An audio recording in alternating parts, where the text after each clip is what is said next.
Buat banyak orang di Indonesia, bekerja di Jepang adalah impian.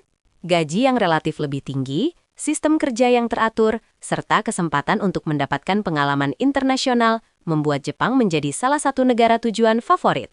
Namun, di balik semua itu, proses mencari kerja di Jepang dari Indonesia tidak sesederhana mengirim CV lalu langsung berangkat.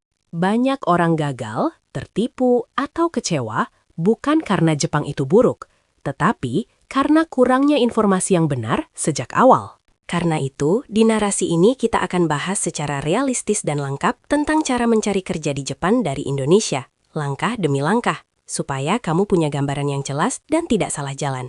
Hal pertama yang harus kamu tentukan adalah tujuan kamu ke Jepang itu apa? Apakah kamu ingin kerja jangka pendek, kerja jangka panjang, membangun karir, atau hanya ingin pengalaman luar negeri?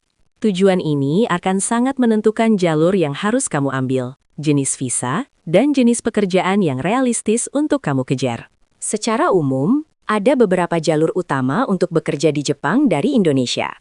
Jalur pertama adalah melalui program magang atau Technical Intern Training yang sering disebut sebagai program magang Jepang.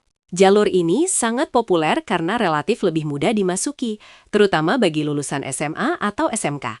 Namun, kamu perlu tahu bahwa ini bukan jalur karir, melainkan lebih ke program kerja sambil belajar, dengan banyak keterbatasan. Jalur kedua adalah melalui Visa Specified Skilled Worker, atau Tokutei Gino. Ini adalah jalur yang sangat populer beberapa tahun terakhir.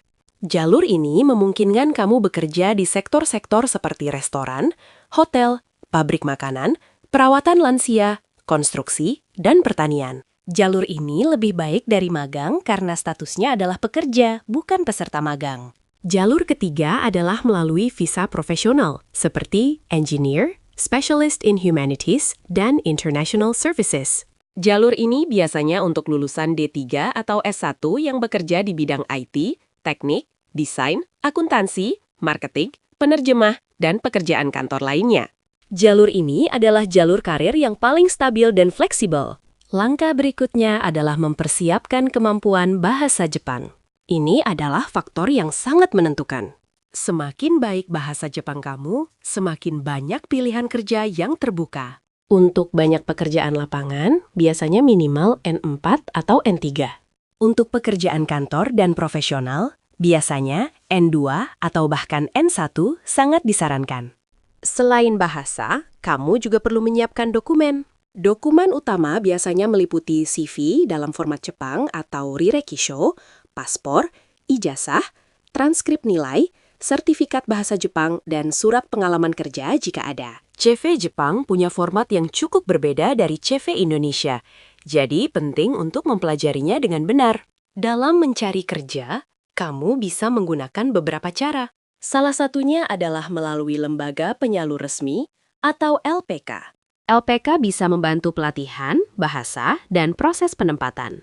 Namun, kamu harus sangat hati-hati memilih LPK, karena tidak semua LPK jujur dan transparan. Cara lain adalah melamar langsung ke perusahaan Jepang atau melalui website lowongan kerja internasional. Untuk jalur profesional, banyak perusahaan membuka lowongan secara online. Namun, cara ini biasanya membutuhkan kemampuan bahasa Jepang dan CV yang sangat baik. Untuk jalur Tokutei Gino, kamu biasanya perlu lulus ujian keterampilan dan ujian bahasa Jepang. Setelah lulus, kamu bisa melamar ke perusahaan yang membuka lowongan untuk Tokutei Gino. Salah satu kesalahan paling umum adalah tergiur janji manis. Banyak calon pekerja tergiur dengan janji gaji besar tanpa penjelasan detail tentang jam kerja, lembur, potongan, dan biaya awal. Penting untuk selalu meminta informasi tertulis dan memahami kontrak sebelum menandatangani apapun. Kamu juga perlu menyiapkan mental dan ekspektasi. Bekerja di Jepang tidak selalu seperti yang terlihat di media sosial. Jam kerja bisa panjang, aturan ketat, dan budaya kerja sangat disiplin. Namun, bagi banyak orang, pengalaman ini tetap sangat berharga. Biaya juga perlu diperhitungkan. Tergantung jalur, kamu mungkin perlu menyiapkan biaya pelatihan, bahasa, dokumen, dan proses keberangkatan. Pastikan kamu tahu secara jelas apa saja yang harus dibayar dan untuk apa. Setelah mendapatkan job offer, perusahaan atau sponsor di Jepang akan mengurus Certificate of Eligibility atau COE. Dokumen ini adalah kunci untuk mengajukan visa kerja di kedutaan Jepang di Indonesia. Setelah visa keluar, barulah kamu bisa mempersiapkan keberangkatan, mencari tempat tinggal, dan mempersiapkan hidup di Jepang. Di tahap ini, informasi tentang sistem Jepang seperti transportasi, administrasi, dan budaya kerja akan sangat membantu. Penting juga untuk punya rencana jangka panjang. Apakah kamu ingin pindah jalur dari magang ke Tokutei no, atau dari Tokutei no ke visa profesional, atau bahkan mengejar permanen residen? Semua itu sebaiknya sudah mulai dipikirkan sejak awal. Mencari kerja di Jepang dari Indonesia bukan proses instan.